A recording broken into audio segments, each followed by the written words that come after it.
You know, before you dive into the first chapter of any book, there's that one page we all tend to skip, the title page.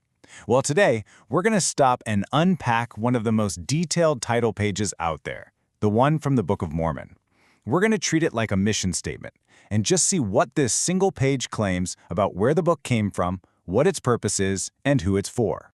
Right out of the gate, the very first line tells us two huge things. It names the author and compiler, a prophet named Mormon, but it also tells us how it was written, upon plates.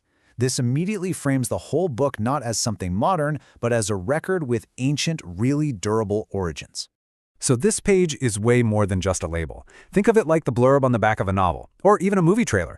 It's giving you a condensed summary of the entire story it claims to tell, from its ancient roots all the way to its purpose for us today. So let's break that promise down piece by piece. At its very core, the text says it's not an original work written from scratch. It calls itself an abridgment. And that's a really key word.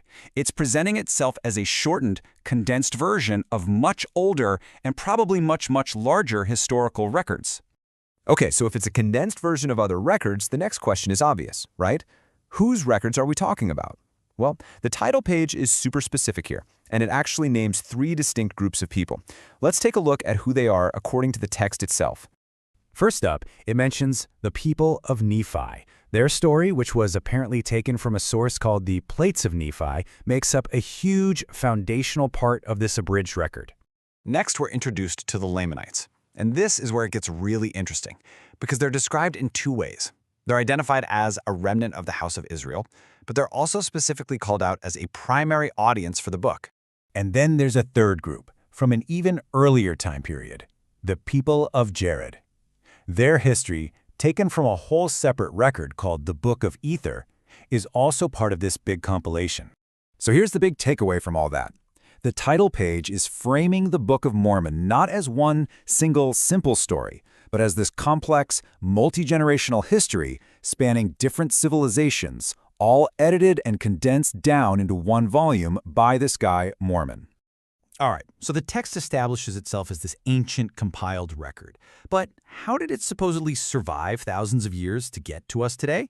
Well, the title page answers that too, describing this preservation process that it claims is both a physical and a spiritual thing. It lays out a very deliberate 4-step process. The record was written by divine commandment, it was guided by prophecy, then it was physically sealed and hid up unto the Lord, all for one specific reason, so that it would not be destroyed. And get this, it even specifies who did what. It's like a 2-person job. Mormon is the compiler, the abridger who puts the whole thing together, then his son Moroni is the one who finishes the task. He's the one who performs that final act of sealing it and hiding it away for the future. And this leads right to the next big claim. All that preservation work wasn't just for safekeeping in a vault somewhere. It was so the record could eventually come forth. And the way it would come out isn't described as some lucky archaeological find, but through what the text calls the gift and power of God. So, we've covered the what, the who, and the how of this record's origins and how it was kept safe. Now we get to the big one, why. The title page spends its final section explaining the book's ultimate purpose for a modern reader. And the text is really direct about its goals. I mean, after all this elaborate work of writing and preserving, it doesn't leave you guessing. It comes right out and says what the record is supposed to do for anyone who reads it today. It details 3 pretty clear objectives. First, it's meant to be a history lesson, to show the house of Israel the amazing things God did for their ancestors. Second, it's meant to be a sign that God's promises, or covenants, are still good. And third, and this is in all caps for a reason, it's to convince everybody, Jew and Gentile, that Jesus is the Christ. And just look at who this message is for. It's explicitly aimed at a global audience. While the Lamanites are mentioned first, that purpose just keeps expanding to include both Jew and Gentile, which, pretty much covers all of humanity.